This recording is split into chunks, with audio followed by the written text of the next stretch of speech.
নাস্তিকদের যুক্তিগুলো খুবই হালকা। ওরা স্রষ্টাকে মানতে চায় না, আল্লাহরে মানতে চায় না। এর কারণ ওরা বলে আনসিন ইজ নাথিং, যেটারে দেখি না ওইটা মানি না। নাজুবিল্লাহ পড়বেন না? কিন্তু ওরা ওদের জীবনে অনেক কিছু দেখে না, ওরা মানে না। কথা কন। আচ্ছা, আপনি আপনার জীবনে সরাসরি চোখ দিয়ে আমেরিকা দেখছেন? কথা কয় না।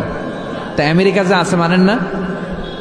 যারা এখনো হজে যান নাই, হজে যারা এখনো যান নাই, কাবা ঘর নিজ চোখে সরাসরি দেখছেন? টিভিতে না, টিভিতে তো সবাই দেখছে। সরাসরি কাবা ঘর দেখছেন? তো আপনি যে দেখেন নাই, আপনি সৌদি আরব যে আছে কাবা ঘর যে আছে মানেন না? নাস্তিকরা বাতাস খালি চোখে দেখে না, দেখে, কিন্তু নাস্তিকরা বাতাস মানে না। Why do you believe on that? তো বাতাস মানুষ কেন? তোর দাদা তোর বাবা কোনোদিন বাতাস দেখছে? তুই তোর চোখ দিয়ে কোনোদিন বাতাস দেখেছিস? Do you see the air in the atmosphere? উত্তরে বলবেন no. So why do you believe on that? বাতাস বিশ্বাস করো কেন? Do you see the migraine pain when someone feel in his head? কেউ যখন মাথা ব্যথা অনুভব করে, বলে যে আমার মাথাটায় প্রচন্ড ব্যথা। ওর যে মাথা ব্যথা দেখা যায়? কথা বলেন। ভাইজানের মাথা ব্যথা প্রচন্ড দেখা যাচ্ছে? মাথা ব্যথা থাকলেও মাথার অবস্থা যা, না থাকলেও এটা দেখা যায় না। So why do you believe on that? মাথা ব্যথা দেখা যায় না তো বিশ্বাস করস কেন? এগুলো কপাল পড়া, এগুলো হচ্ছে নাম্বার ওয়ান হাদারা মুল্লুক্কা পাঠা। এদের দলিলগুলো একেবারে নড়বড়ে। কুফানগরীতে এক নাস্তিক ছিল, সে বলে বেড়াতো আমি আল্লাহরে দেখি না তাই মানি না। কুফানগরীর লোকজন বলে আমাদের এক ইমাম আছে নাম নু'মান ইবনু সাবেত, ওনার সাথে বসলে তুমি আল্লাহরে দেখতে পাবা। সে বলে তাই, তাহলে তোমাদের ইমামকে ডাকো। সাইয়েদনা ইমাম আবু হানিফা টাইম দিলেন, এই জুমার দিন, আজকে জুমার দিন না, এই জুমার নামাজের পরে ঠিক ভর দুপুরে 2টায় সবাই আমরা একত্রিত হব। নাস্তিকও আসবে, সাইয়েদনা ইমাম আবু হানিফাও আসবে। জুমার সালাতের পরে লোকের বন্যা বয়ে গেল, বাঁধ ভাঙা জোয়ার, অনেক মানুষ।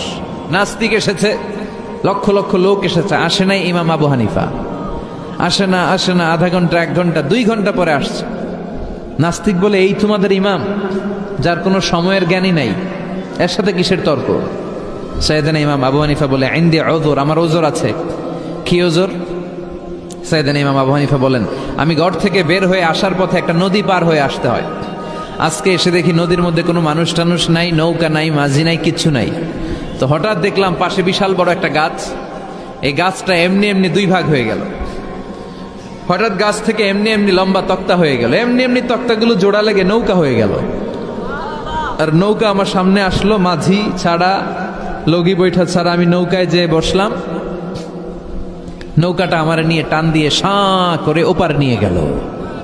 তো এই যে এই কাজগুলো আর প্রসেসিং গুলো হতে আমার 2 ঘন্টা সময় লেগেছে।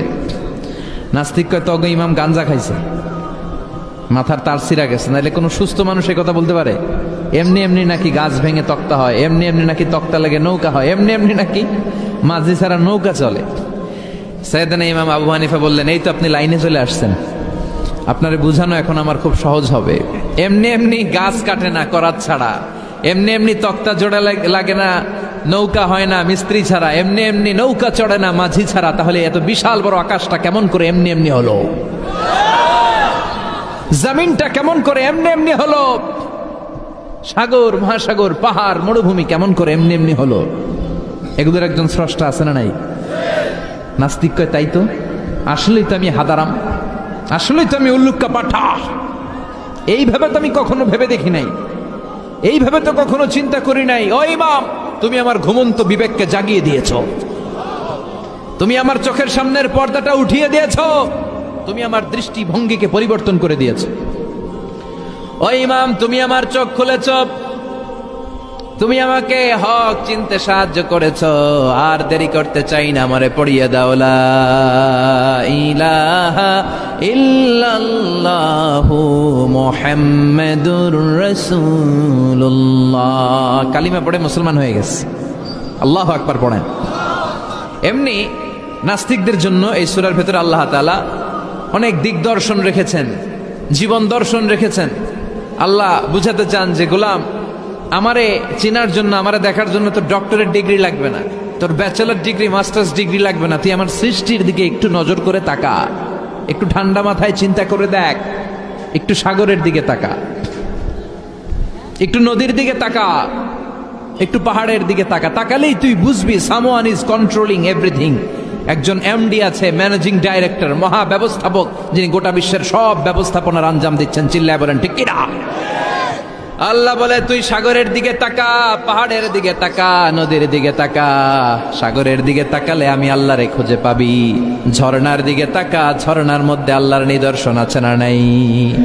ঝর্ণা ঝর্ণা ঝর্ণা রে, বলনা বলনা বলনা রে, কার বিরহে পাগল পাড়া তুই, কার মিলনে ফুল ফসলে ভরারে তোর দুকুল ভই, কার মিলনে ফুল ফসলে ভরারে তোর দুকুল ভই। ঝর্ণা ঝর্ণা ঝর্ণা রে, বলনা বলনা বলনা রে, কার বিরহে পাগল পাড়া তুই। সুবহানাল্লাহ পড়েন। ঝর্ণা দেখছেন কোনদিন? হড়ে হড়ে দেখছেন? সিলেটে মাধবকুণ্ড জলপ্রপাত, আর কোথায়? সীতাকুণ্ড, আর কোথায়? রাঙ্গামাটি, আর শ্রীমঙ্গল। ঝর্ণা আছে না? এই ঝর্ণার দিকে তাকাবেন, ঝর্ণার ঝরঝর শব্দের আওয়াজগুলো বুঝার চেষ্টা করবেন, দেখবেন ঝর্ণা আপনাকে বলে দিবে যে আমার স্রষ্টা কে। আল্লাহর সৃষ্টির দিকে তাকালে আল্লাহরে পাওয়ার সুযোগ আছে না নাই? এই তথ্যগুলো, এই উপাত্তগুলো, এই মেসেজ আর ইনফরমেশনগুলো আল্লাহ তাআলা এই সূরার ভেতরে ভরে দিয়েছে। শুনতে রাজি আছেন? আওয়াজ করে বলেন তো সূরার নাম। আরো জোরে সবাই বলেন কি নাম? মুলক। মুলক মানে কি? মুলক মানে রাজত্ব, মুলক মানে ক্ষমতা, মুলক মানে পাওয়ার, মুলক মানে কিংডম, মুলক মানে সভরেইনটি, মুলক মানে অথরিটি। অথরিটি কার? এজন্য রাব্বুল আলামিন বলেন তাবারাকাল্লাযী বিয়াদিহিল মুলকু ওয়া হুয়া আলা কুল্লি শাইইন কাদির। সুমহান সেই সত্তা যার হাতে ক্ষমতা, আর তিনি সকল কিছুই করতে ক্ষমতাবান, সবকিছুর উপর কর্তৃত্বশীল। চিল্লায় বলেন ঠিক কিনা? তাবারাকাল্লাযী, সুমহান তিনি, বিয়াদিহিল মুলক, যার হাতে ক্ষমতা। ক্ষমতা কার হাতে? আসল ক্ষমতার মালিক হলেন আল্লাহ। আমাদেরকে তো আল্লাহ দুর্বল করে বানিয়েছেন। ওয়া খালাকাল ইনসানু দাঈফা, আমাদেরকে দুর্বল করে তৈরি করেছে কে? শুধু আমরাই দুর্বল না, আমি দুর্বল, আমার বাপ দুর্বল, আমার দাদা দুর্বল, আমার 14 গোষ্ঠী দুর্বল। আমরা দুর্বলের ঘরের, চিল্লায় বলেন দুর্বলের ঘরের। সেই দুর্বলের ঘরের দুর্বল কয় আমরা সব ক্ষমতার উৎস। কি ক্ষমতা আছে আমার? আজকে মাহফিলের প্যান্ডেলের পেছন থেকে বলে, কেউ যদি বলে ওঠে হুজুর সাপ, কি বলে? সব দৌড়। আমি আমার নানা ঘরে লয়ে দৌড় তুমি, এদিকে দৌড়া, চাচা আপন প্রাণ বাঁচা। সাপ কথাটা তো মজা করে বললাম, এত অনেকে খুঁজতেছে আসলে কি সাপ। আর আসলেই যদি একটা anaconda, C snake, black mamba, king cobra, Python এসে ফস, এই ফস করে যদি প্যান্ডেলে যদি একটা ঢুকতো, পাওয়া যেত কাউরে? কথা কন। তো এই হচ্ছে আমাদের ক্ষমতা। সাপ বাদ দেন, বাবা ব্যাং চিনেন? চিনেন না? না, দেবিদ্বারে তো বাবা ব্যাং নাই। কি করে? খালি লাফায়। 10টা বাবা ব্যাং, 2টা এই স্টেজে, আর বাকি 8টা প্যান্ডেলে যদি ছেড়ে দেওয়া হয়, বাবা ব্যাং আর কি লাভ দিবে? এর চেয়ে বড় লাভ দিবেন আপনারা? বাবা ব্যাঙের চেয়ে বড় লাভ দিয়ে আমরা দৌড়াইতে শুরু করব। কত অসহায় আমরা, কত দুর্বল। বল্লা পোকা, মৌমাছি আমাদেরকে কামড় দিয়ে উড়াল দেয়, এটারে ধরে যে মারমু এটাও পারি না। কুত্তা এম করে কামড়াইলে আমরা কুত্তারে কামড়াইতেও পারি না। কি অসহায়। পিঁপড়া কামড় দিলে আমরা কিছু করতে পারি না। কানের ভিতরে যদি কারো পিঁপড়া ঢুকে থাকে বুঝবেন সে মজাটা কি। আহা, হ্যাঁ, বাঁচার কোনো সুযোগ নাই, কোনো ক্ষমতাই নাই। এরপরও আমরা বলি সব ক্ষমতার মালিক আমি। দেখবেন যাদের ডায়রিয়া হয় আর 5-7 বার টয়লেটে গেছে, এর চেহারার দিকে তাকানো যায় না। বৈশা গেছে, বৈশা যান।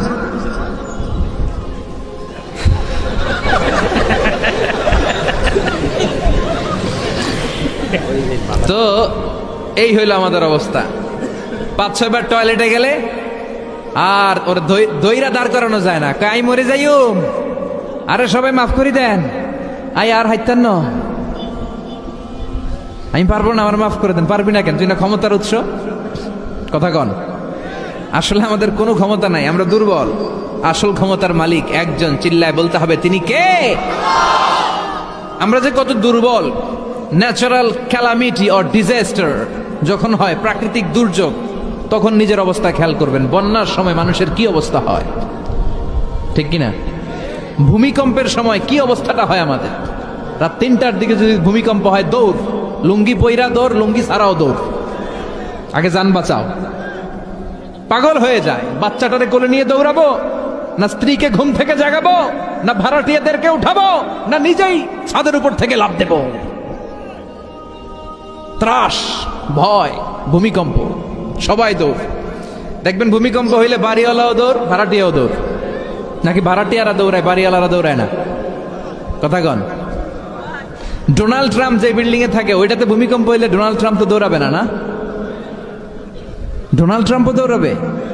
আমি কিছু টেলিভিশনের লাইভ প্রোগ্রাম দেখেছি, ওখানে উপস্থাপক আর অতিথিরা ক্যামেরা ট্যামেরা মেকআপ টেকআপ নিয়ে বসছে। একটু পরে শুরু হয়েছে ভূমিকম্প, মাইক থুইয়া দিয়া উপস্থাপক দৌড়।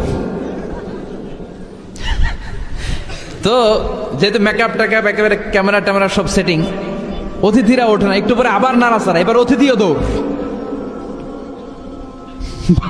বাঁচার জন্য সব দৌড়। এই হচ্ছে আমাদের ক্ষমতার দৌড়াত্ম। এরপরও আমরা বলি আমরা নাকি ক্ষমতার উৎস। তুফান হলে, এইখানে একটা তুফান হলে 70 কিলোমিটার বেগের জাস্ট বাতাসটাকে যদি আল্লাহ এর তীব্রতা যদি বাড়িয়ে দেয়, সব দৌড় আমরা। কথা কন। আল বাহরু জুনদুম মিন জুনুদিল্লাহ, আর রিহু জুনদুম মিন জুনুদিল্লাহ। বাতাস আল্লাহর সৈনিক, আগুন আল্লাহর সৈনিক, তুফান আল্লাহর সৈনিক। চিল্লা এখন ঠিক কিনা? 2004 সালের সুনামির কথা ভুলে গেছেন? ইন্দোনেশিয়া একটা প্রদেশ আছে, বান্দা আছে, এক ধাক্কায় 3 লক্ষ সাগরের ভেতরে। জাপানের কান্টো শহরে 1 লক্ষ নয়, একটা ধাক্কায়, কয়েক সেকেন্ডের ব্যবধান। একটু আগে নাচানাচি করতেছিল, দুম্মা চলে দুম, একটু পরে সব হয়ে গেছে দুম দুম। একেবারে সাইজ করে ফেলছে কে? আহা, কোনো ক্ষমতা নাই। ক্ষমতার মালিক কে? এজন্য রাব্বুল আলামিন বলেন, তাবারাকাল্লাযী বিয়াদিহিল মুলকু ওয়া হুয়া আলা কুল্লি শাইইন কাদির। সুমহান সেই সত্তা যার হাতে ক্ষমতা, ক্ষমতা কার হাতে? কক্সবাজারে দেখবেন একটা দ্বীপ আছে, একমাত্র দ্বীপ যেটাতে পাহাড় আছে, নাম মহেশখালী। ওইখানে বৌদ্ধদের স্বর্ণ মন্দির আছে। ওখানে তুফান টুফান শুরু হইলে বৌদ্ধরাও জিকির করা শুরু করে দেয় আল্লাহর। সুবহানাল্লাহ কইবেন না? তুফানে পড়লে দেখবেন হিন্দু, বৌদ্ধ, আস্তিক, নাস্তিক সবাই জিকির করে একজনের, চিল্লায় বলেন তিনি কে? আমরা মাঝে মাঝে আমাদের প্রোগ্রাম স্কেডিউল এত টাইট থাকে, মাঝে মাঝে আমরা প্লেনে, হেলিকপ্টারে এক জেলা থেকে আরেক জেলায় যাই বাধ্য হয়ে। সিলেটে প্রোগ্রাম, কক্সবাজারে প্রোগ্রাম, ওই অমুক জায়গায় প্রোগ্রাম, তো ফ্লাইট ধরা লাগে। তো আমরা আভ্যন্তরীণ ফ্লাইটে চড়ে চড়ে আমরা যাই। তো আমরা যখন যাই, ওখানে কিছু এয়ার হোস্টেস থাকে বিমানের ভেতরে, এদেরকে বলে বিমানবালা। খুব সুন্দরী স্মার্ট নারীদেরকে তারা রিক্রুট করে, নিয়োগ দেয়। এদের যদি 3-4টা সন্তান হয়ে যায়, এদেরকে আবার চাকরিতে রাখে না। সৌন্দর্যটাই যাদের পুঁজি। তো এরা লিপস্টিক মেখে, পারফিউম মেখে, মেকআপ করে, ভেরি বিউটিফুল লেডি। ওরা আসে, এসে আমাদেরকে খাবার টাবার দেয়, ইনস্ট্রাকশন দেয়। তো বিমানটা, আভ্যন্তরীণ বিমানগুলো বাংলাদেশের ভেতরে যেগুলো চলে, এগুলো 14 থেকে 15,000 ফিট উপরে ওঠে। তো বিমানটা প্রথমে রানওয়েতে ট্যাক্সি করে, মানে বিমান যখন মাটিতে চলে এটাকে বলে ট্যাক্সি। কি বলে? ট্যাক্সি ছেড়ে যখন উপরে ওঠে এটারে বলে টেক অফ। কি বলে? তো এটা যখন বিমানটা যখন টেক অফ করবে, তখন দেখলাম এই এয়ার হোস্টেসগুলো, যেগুলোর পর্দা নাই, হেজাব নাই, শালীনতা নাই, মাইক্রোফোন হাতে নিয়ে ঘোষণা দিচ্ছে, ভদ্র মহিলা এবং ভদ্র মহোদয়গণ, আপনারা আপনাদের সিট বেল্টগুলো বেঁধে নিন। এখনই আমাদের উড়োজাহাজটি শাহজালাল আন্তর্জাতিক বিমানবন্দর থেকে শাহ আমানত বিমানবন্দরের উদ্দেশ্যে 15,000 ফিট দিয়ে উড়ে যাবে। এরপরে পড়তে শুরু করে আল্লাহু আকবার, আল্লাহু আকবার, আল্লাহু আকবার। তো আমি উল্টা ঘুরে তাকাইলাম, কি রে এই মাইয়া আল্লাহু আকবার কয় কেমনে? গুইরা দেখি হাতের মধ্যে এরকম কাগজ, এই কাগজ থেকে দেখে দেখে পড়তেছে। উচ্চারণ কিন্তু আমগো না, পড়তেছে আল্লাহু আকবার, আল্লাহু আকবার, আল্লাহু আকবার, সুবহানাল্লাযী সাখখারা লানা হাযা। পুরো দোয়াটাই পড়ছে, ওমা কুন্না লাহু মুকরিনিন ওয়া ইন্না ইলা রাব্বিনা লামুনকালিবুন। তো আমি হিসাব মিলালাম, ঘটনা কি? লিপস্টিক, মেকআপ, সুটেড, বুটেড, পারফিউম মাখা, হিপ হপ স্টাইলের মেয়ে, এরা আল্লাহু আকবার পড়ে কেন? তো তখনই খেয়াল করে দেখলাম যে বিমানটা এখন ছাড়ছে, জমিন ছেড়ে দিয়ে 15,000 ফিট উপরে যাচ্ছে। ওরা খুব ভালো করেই টের পায় এই 15,000 ফিট উপরে যখন বিমান থাকবে ওরে বাঁচানোর কেউ নাই, ওকে রক্ষা করার কেউ নাই, তখন ওর কোনো পাওয়ার নাই, কোনো ক্ষমতা নাই। চিল্লায় বলেন ঠিক কিনা? তখন কোনো সিকিউরিটি নাই। আহা কি দুর্বল মানুষ। বিমান বাঁকা হয়ে গেলে সবাই চিল্লায় বাঁচাও। যদি জিজ্ঞেস করেন কে বাঁচাবে, বলবে হুজুর আপনি বাঁচান। আছে না নাই?